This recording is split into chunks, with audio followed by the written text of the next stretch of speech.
bonjour Stéphanie Obolo, vous êtes intervenante artistique dans différentes écoles. Vous montez des projets théâtre avec les élèves en collaboration avec les institutrices. Et nous avons pu réaliser ensemble cette année un projet théâtre avec ma classe d'élèves de CE1 à raison de 2 heures par semaine pendant 2 mois. Comment construisez-vous vos spectacles ? Très bonne question. Ça débute par une idée que j'ai en regardant les enfants, en les questionnant. Et de là, tout le travail se met en place. Par exemple, un thème sur la ville, eh bien, on va d'abord discuter avec les enfants, leur poser des questions, savoir exactement qu'est-ce qu'ils pensent de la ville. Et, voilà. Et de là, c'est un travail en commun, moi, l'écriture, trouver des textes, trouver des musiques, et en commun parce qu'avec les enseignants, nous travaillons ensemble, nous discutons ensemble et nous élaborons le projet. Voilà. Donc l'idée arrive. J'en ai beaucoup. C'est toujours agréable. Et comment collaborez-vous avec les professeurs des écoles ? Très, très important de collaborer avec les enseignants. Pour moi, c'est vraiment essentiel. Il m'arrive parfois, malheureusement, d'avoir des enseignantes qui se mettent un peu en retrait. C'est pas du tout ce que j'attends, en fait. Les enseignants connaissent les élèves.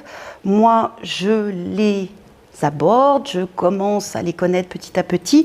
J'ai besoin de leur regard, et comme elles d'ailleurs, ou ils, ont besoin aussi de mon regard. Très souvent d'ailleurs, les enseignants à la fin d'un spectacle, donc de 2-3 mois de travail en atelier, me disent « je n'imaginais pas tel élève avec ses possibilités ». Voilà. Donc il y a mon regard, le regard de l'enseignante. Pour moi, c'est vraiment essentiel de travailler ensemble.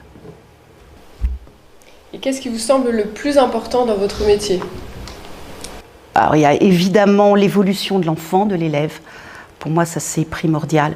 Voir cet enfant timide qui n'ose même pas monter sur scène, puis qui à la fin ne veut plus descendre le jour du spectacle. Donc ça c'est très très riche.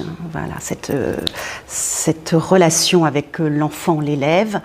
Et puis certains me disent « moi je danserai jamais, je ne veux surtout pas danser. Moi je ne veux pas prendre la parole ».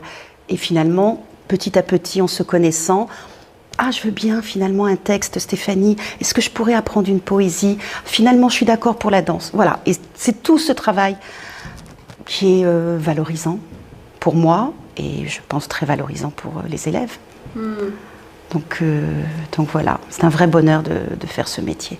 En tout cas, ce qui est très intéressant dans votre travail, c'est que ça n'est pas le théâtre traditionnel tel qu'on l'imagine, mais vous mettez beaucoup de musique, il y a beaucoup de mimes, vous mélangez des poésies, des chorégraphies. Tout à fait. Des textes que vous écrivez vous-même ou que l'enseignante écrit, que parfois certains élèves peuvent écrire aussi. À certains niveaux. Alors c'est vrai qu'à partir du CE1, on peut commencer à leur demander leur idée et puis écrire au moins une petite phrase sur le thème et puis de là on construit un texte avec eux. Après avec les plus grands, effectivement, il y a un travail d'écriture beaucoup plus important.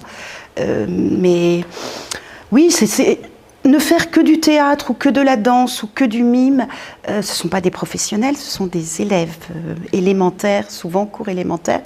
Il est nécessaire d'avoir un peu de tout pour que chacun y trouve sa place et s'épanouisse. Voilà, certains n'aiment pas du tout le théâtre, n'aiment pas du tout la danse, ils peuvent changer d'avis, mais l'idée d'avoir un peu de tout est beaucoup plus riche et plus vivant. Voilà, on a au final un spectacle très vivant. Voilà. Merci beaucoup en tout cas d'avoir répondu à ces quelques questions. Je vous en prie. Merci.